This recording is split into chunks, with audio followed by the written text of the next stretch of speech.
दोस्तों, बंगाल में अभी बीजेपी की सरकार ने शपथ भी नहीं ली है, लेकिन पिछले 3 दिनों से एक ऐसा माहौल है जिसकी कल्पना किसी वोटर ने नहीं की होगी। जगह जगह पर आप कह सकते हैं लूटपाट हो रही है, पथराव हो रहा है, कानून ताक पर रख दिया गया है, बम चल रहे हैं, गोली चल रही है, राजनीतिक हत्याओं का सिलसिला जारी है और ऐसा लग रहा है जैसे बुलडोजर सिर्फ टीएमसी के दफ्तर और कार्यकर्ताओं के घरों को ढूंढ रहा है। आगजनी हो रही है और इन सब के बीच पुलिस मूक दर्शक है, कोई जिम्मेदारी नहीं ले रहा इस हिंसा को रोकने के लिए। अब सच्चाई यह है कि इस वक्त बंगाल में तकरीबन 2.5 लाख सेंट्रल पुलिस फोर्स तैनात है। इसके अलावा 1.25 लाख से ज़्यादा बंगाल की पुलिस है, लेकिन उपद्रवियों को, बदमाशों को, जो लोग आगजनी कर रहे हैं, पथराव कर रहे हैं, कोई रोकने वाला नहीं। पुलिस सामने खड़ी है और उसके सामने गोली चल रही है, पथराव हो रहा है, कोई बम फेंक रहा है। अब आज सोशल मीडिया पर एक वीडियो वायरल हो रहा है और मुझे लगता है ये वीडियो सारी की सारी कानून व्यवस्था की पोल खोल देता है इस वक्त बंगाल की। आप देख सकते हैं कि दिन दहाड़े बीच बाजार में ये लड़के यूथ जो हैं पथराव कर रहे हैं। सामने सीआरपीएफ खड़ी है, पैरामिलिट्री खड़ी है, देख रही, कोई टोक नहीं रहा। इधर देखिए, ये पूरी टुकड़ी, इनके हाथ में राइफल्स हैं, लाठी हैं, वर्दीधारी हैं, अच्छी खासी संख्या में। इनके सामने पथराव हो रहा है, इनके सामने जो है तोड़फोड़ हो रही है, लेकिन इसमें पुलिस कोई एक्शन नहीं ले रही। आप कह सकते हैं कि मूक दर्शक बनकर खड़े हुए हैं और तमाशा चालू है। अब पिछले 3 दिनों से बंगाल में जंगल राज का क्या हाल है, मुझे लगता है कि सबसे बड़ी और आंखें खोल देने वाली घटना तो कल रात हुई, जब कोलकाता एयरपोर्ट से कुछ दूरी पर बीजेपी के भावी मुख्यमंत्री कह लीजिए या बीजेपी के सीनियर लीडर कह लीजिए, शुवेंदु अधिकारी, इनके पीए एक स्कॉर्पियो जीप पर अपने घर लौट रहे थे और घर से कुछ ही दूर पर 4 मोटरसाइकिलों पर बंदूकधारी इनकी गाड़ी रोकते हैं, दनादन गोलियां चलती हैं और जो पीए साहब हैं उनकी मौके पर मौत हो जाती, छलनी कर देते हैं और जो ड्राइवर है गंभीर रूप से घायल है।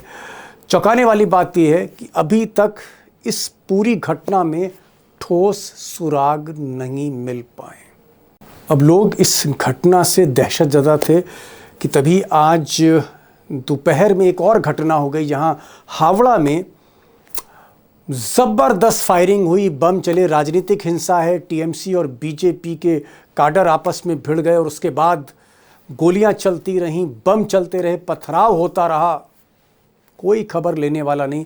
पुलिस एक बार फिर से मूक दर्शक बनी रही, म्यूट स्पेक्टेटर, तमाशबीन बनी रही।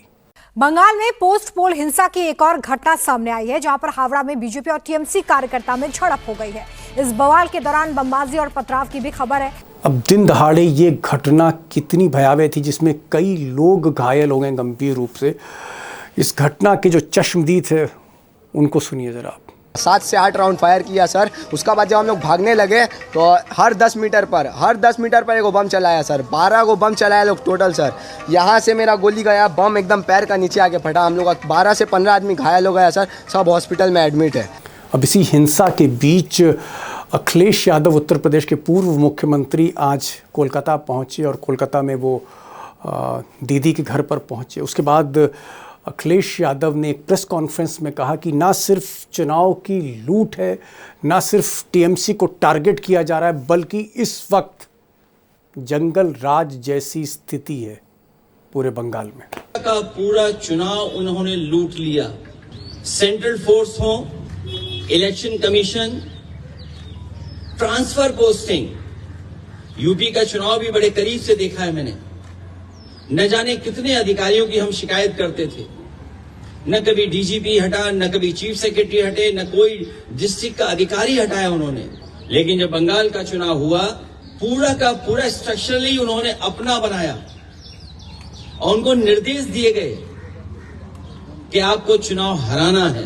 अब टीएमसी के नेताओं का कहना है कि ये सारा का सारा जो आप दृश्य देख रहे हैं, जहां पर आगजनी हो रही है, तोड़फोड़ हो रहा है, बुलडोज़र चल रहे हैं, इसके पीछे दिल्ली दरबार है, इसके पीछे गुजरात लॉबी।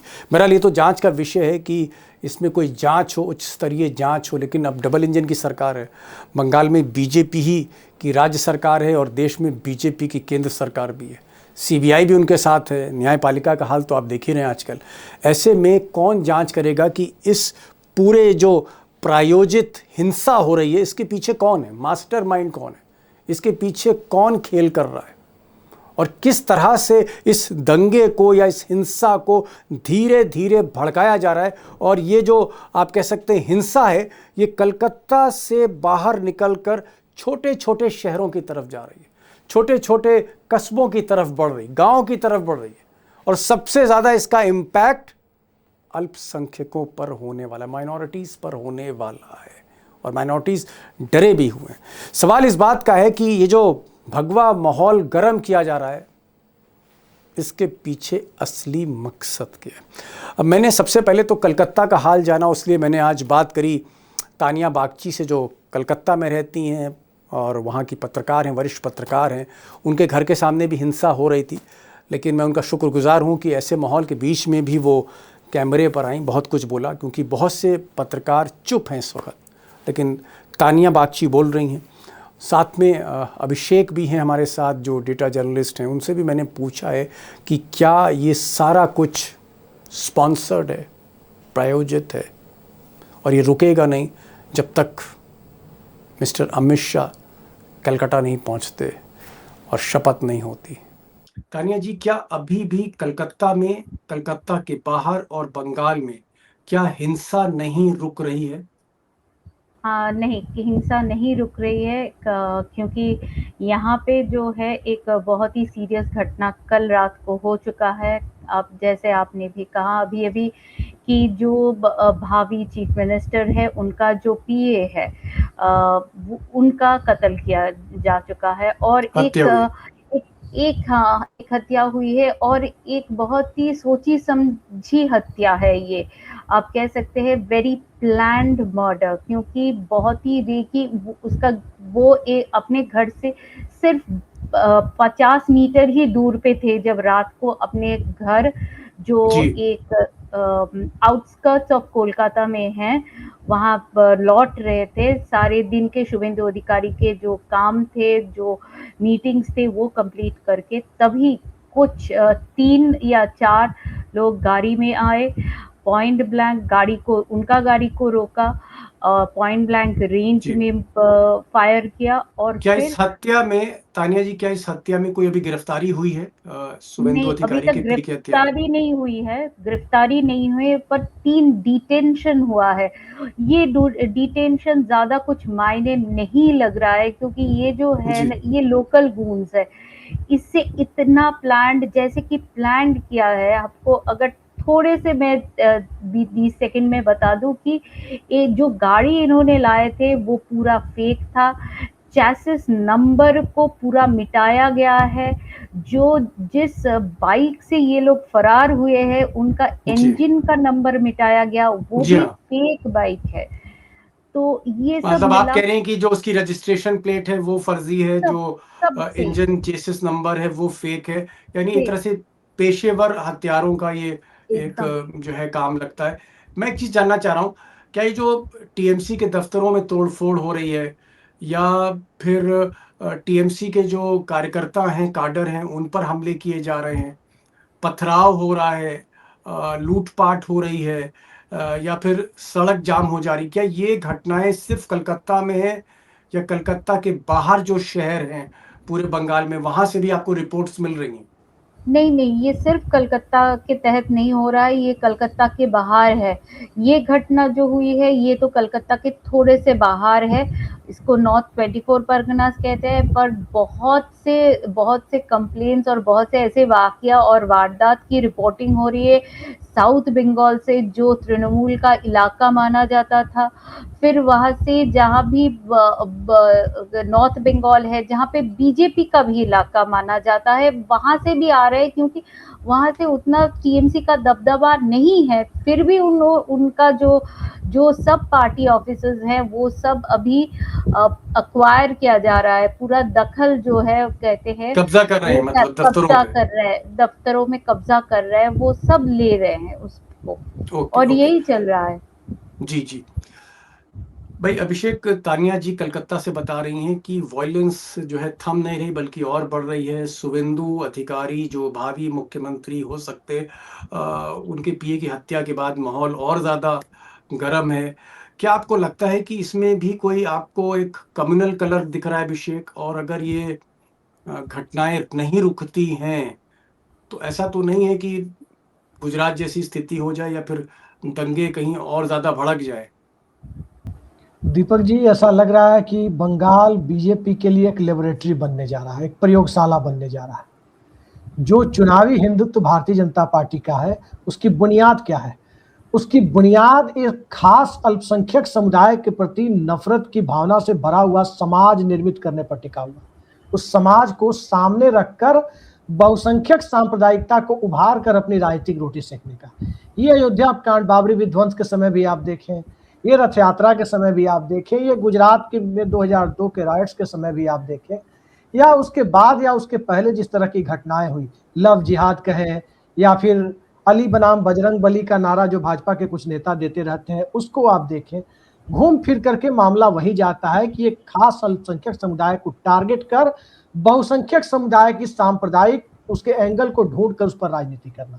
अब चूंकि बंगाल में उस खास अल्पसंख्यक समुदाय की आबादी ऑलमोस्ट 1/3 है, 1/3 जनसंख्या उनकी है, वहां 2/3 जनसंख्या को 1/3 का सांप्रदायिक डर दिखाना स्वाभाविक है कि दूसरे राज्यों की तुलना में बीजेपी संघ को लगता है कि ज्यादा आसान है।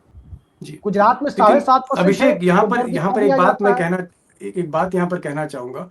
अब बीजेपी कह रही है कि जो लोग वायलेंस कर रहे हैं, जो लोग हिंसा कर रहे हैं, पथराव, आगजनी, तोड़फोड़, ये बीजेपी के कार्यकर्ता नहीं है, इनका बीजेपी से कोई मतलब नहीं है। उनका ये कहना है कि हमारा ये काडर नहीं है, कार्यकर्ता नहीं है। नहीं तो बीजेपी के लोग तो गुजरात में भी 2002 में कह रहे थे कि हमारे लोग नहीं कर रहे हैं, लेकिन गुजरात के उस वक्त के मुख्यमंत्री जो अभी देश के प्रधानमंत्री हैं वो कह रहे थे कि गुजरात में जो कुछ भी हो रहा है, ऑन द रिकॉर्ड कहा था कि ये न्यूटन के तृतीय गति नियम का, Newton third law of motion का पालन हो रहा है।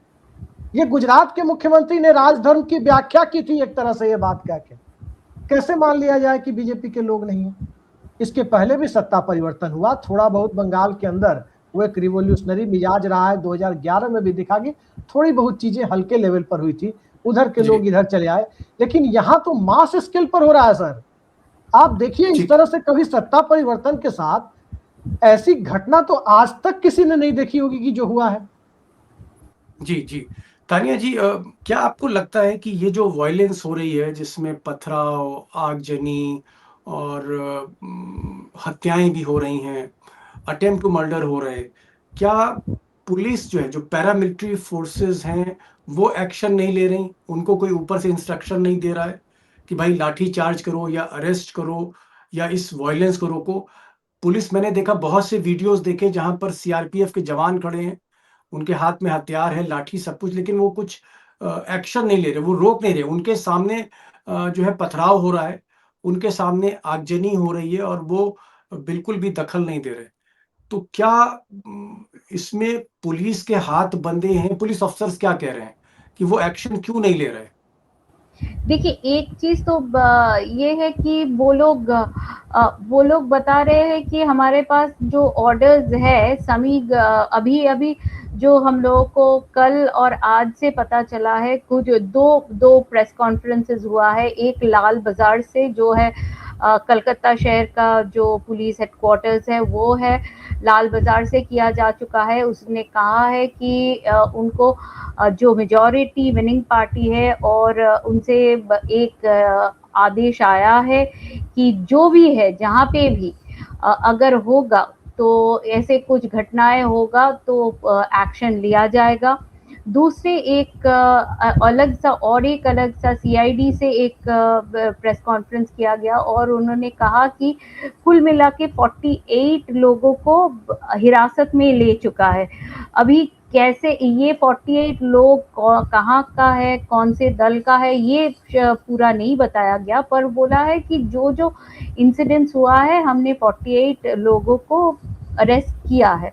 पर एक्चुअली अगर आप देखें कि 2 लाख सेना अभी तय है 60 दिनों तक रहेगा, तो फिर ये क्यों हो रहा है? अगर अमित शाह जी ने कह चुका है कि ये लोग अगले 60 दिनों तक पश्चिम बंगाल में ये 2 लाख सेनाएं यहाँ पे रहेंगे सीएपीएफ, तो फिर ये क्यों हो रहा है? ये तो शायद नहीं होना चाहिए था। क्या आपको लगता है तानिया जी कि अमित शाह आने वाले हैं? अमित शाह के आने के बाद लॉ एंड ऑर्डर थोड़ी सी सख्त होगी, अमित शाह फिर इंस्ट्रक्शंस देंगे तब वायलेंस रुकेगी? क्या अमित शाह के आने के बाद ये हिंसा रुक सकती है और पुलिस तभी काम करेगी? अभी जो देखा जा रहा है वैसा ही कुछ होना है, क्योंकि वो आने वाले हैं कल और वो एक मीटिंग करने वाले हैं, उसके अमित बाद ही शाह अमित शाह कल मीटिंग करने वाले हैं खुद के जो विनिंग कैंडिडेट्स है उनसे। पार्लियामेंट्री कमेटी जो होगा वो एक चुनाव होगा और फिर सीएम होंगे उनका नाम अनाउंस होगा। अभी तब जाके शायद ही तब जाके ये एक एक्शन होगा। एक्शन जो है वो होना है, क्योंकि Okay. अभी जो हो रहा है वो ये बीजेपी के जो लोग हैं वो जा रहे हैं नवान्नो, यानी कि स्टेट एडमिनिस्ट्रेटिव हेडक्वार्टर्स वो जा रहे हैं। अब देखिए समीर घोष तो एक पार्टी का स्टेट प्रेसिडेंट है, वो नवान्नो जाके कैसे ऑर्डर दे सकते हैं पता नहीं, पर वो जा चुके। कि अभी बीजेपी जो है उसने शपथ नहीं ली है, ममता बनर्जी जो है वो अब मुख्यमंत्री रही नहीं और इलेक्शन कमीशन जो है उसने हाथ खड़े कर दिए। कुल मिलाकर कोई वली वारिस इस वक्त नहीं है बंगाल में और इसलिए उसका फायदा उठा रहे हैं। आप कह रही हैं कि शायद अमित शाह आने के बाद ये चीजें थोड़ी सी नॉर्मलाइज हो सकती। अभिषेक, इससे हटकर एक आखिरी सवाल आपसे पूछ रहा हूँ। आज अखिलेश यादव ममता बनर्जी से मिले और उसके बाद उन्होंने प्रेस कॉन्फ्रेंस भी वहां पर एड्रेस की। अखिलेश यादव का कहना है कि यहाँ पर खुलेआम लूट हुई है और उनका ये भी आरोप है कि अमित शाह और नरेंद्र मोदी ने एक तरह से चुनाव यहाँ का लूट लिया है। कितना सहमत हैं आप अखिलेश यादव के इस बयान से? देखिए, मैंडेट को लेकर तो लोगों के बीच में कहीं ना कहीं ये धारणा है कि ये मैंडेट ऑर्गेनिक मैंडेट नहीं है, ये जनता का मैंडेट नहीं है जी। ये मैंडेट साफ साफ दिखाई दे रहा है कि ये रिग्ड इलेक्शन का मैंडेट है। अब बताइए, जहां 90 लाख लोगों के नाम काटे गए, 27 लाख लोग अपने डॉक्यूमेंट्स के साथ खड़े रहे, उन्हें उनके वोटिंग राइट को सस्पेंड कर दिया गया। सुप्रीम कोर्ट पहुंचे, खुद ममता बनर्जी भी पहुंची, तब कहा गया सुप्रीम कोर्ट में जजों की तरफ से ये कहा गया कि भाई आप अगली बार वोट डाल लेना। ये स्थिति और इस तरह से इलेक्शन हो रहा है। काउंटिंग के बीच में अभिषेक बनर्जी आरोप लगाते हैं कि टीएमसी के काउंटिंग एजेंट को 12 बजे के बाद निकाल दिया गया। वोटिंग से लेकर काउंटिंग तक पूरा का पूरा प्रोसेस, मतलब दाल में काला नहीं है, ये पूरी दाल है जब काली नजर आ रही है। क्या आपको लगता है कि सूनर और लेटर किसी समय पर सुप्रीम कोर्ट इसमें हस्तक्षेप करेगा? कोई जांच होगी इसमें, इस पूरी धांधली में जो चुनाव में हुआ है? अब देखिए, इसमें जांच होगी, सर्वोच्च न्यायालय जांच कराएगा। मुझे तो इस मामले में मैं थोड़ा निराशावादी हूं, क्योंकि सर्वोच्च न्यायालय से तो जरूर निराश हूं। न्यायालय की भूमिका, जब जज ये कहे कि अगली बार वोट डाल लेना, तो फिर कहने के लिए कुछ बच नहीं जाता है कि किस तरह से सिस्टम के सहारे बंगाल के जनादेश को लूटा गया है। जनादेश, दीपक जी याद रखिए, जिस राज्य के जनादेश के बारे में संदेह के बादल बढ़ते चले जाते हैं, वहां स्थितियां बहुत, मतलब आपको लग रहा है सुप्रीम कोर्ट शायद हिम्मत के साथ इसमें आगे ना बढ़े और जांच कराए? एक लाइन में, आप बस एक लाइन कहना चाहता हूं दीपक जी, हम लोग तो सुनते हैं, हम लोग तो उस समय जन्म नहीं था, आप लोग जानते हैं 87 का जो कश्मीर का मैंडेट था उसके बारे में कहा जाता है कि रिग्ड इलेक्शन था। कश्मीर में 87 के बाद क्या हालात हुए थे? ठीक, जनता के जनादेश के साथ जब खिलवाड़ होगा तो यही होगा, जनता सड़कों पे होगी। सुप्रीम कोर्ट शायद ही इसमें कोई हस्तक्षेप करे, इस तरह का एक्सपर्ट कह रहे हैं। तानिया जी, 30 सेकंड बचे, छोटा सा सवाल। आप ममता की काफी क्लोज हैं, ममता बनर्जी की इस वक्त बॉडी लैंग्वेज क्या वो फिर से इस हार से उभर पा रही, सदमे से उभर पा रही, शॉक से? और क्या हम ममता बनर्जी को जल्द सड़कों पर देखेंगे? इस तरह का कोई संकेत आपको ममता के घर से, दफ्तर से मिल रहे हैं?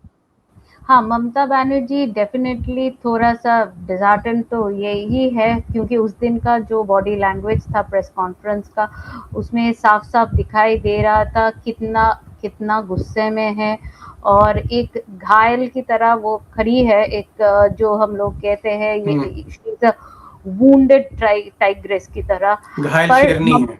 जी। एकदम वो जो है, हम लोग जानते हैं ममता बनर्जी रास्ते से उठा हुआ एक पॉलिटिशियन है, और रास्ता ही उसको एकदम लेके जाती है, और वो उभर कर फिर से आती है।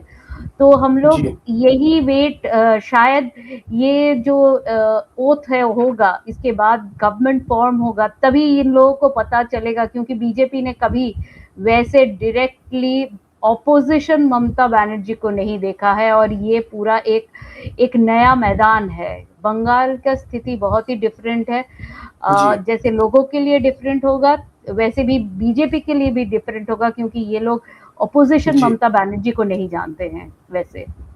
अपोजिशन वाली ममता बनर्जी को बीजेपी नहीं जानती है। बीजेपी के खिलाफ अभी जब शपथ अपथ हो जाएगा तो ममता बनर्जी सड़कों पर उतरेगी, ऐसा संकेत तानिया दे रही हैं, और काफ़ी बरसों से ममता बनर्जी को जानती हैं एज जर्नलिस्ट, और वो बता रही कि अल्टीमेटली ममता बनर्जी आखिरकार सड़कों पर आएगी, क्योंकि वो उनके, आप कह सकते हैं, रगों में वो संघर्ष शुरू से रहा है, जिसकी वजह से वो एक, आप कह सकते हैं, एक कार्यकर्ता, कांग्रेस की कार्यकर्ता से लेकर 3 बार की मुख्यमंत्री बनी।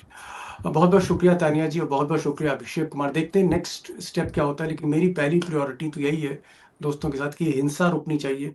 ये जो हत्याएं हो रही हैं, जो इस तरह का जो हम एक माहौल देख रहे हैं, आगजनी का, लूटपाट का, पथराव का, हत्या का, ये रुकना चाहिए, और शायद अमित शाह वहां जाके, हम उम्मीद करते हैं, शायद रोकने की कोशिश करेंगे। बहुत बहुत शुक्रिया तानिया जी आपका, बहुत बहुत शुक्रिया अभिषेक कुमार आपका। Thank you so much for joining this programme.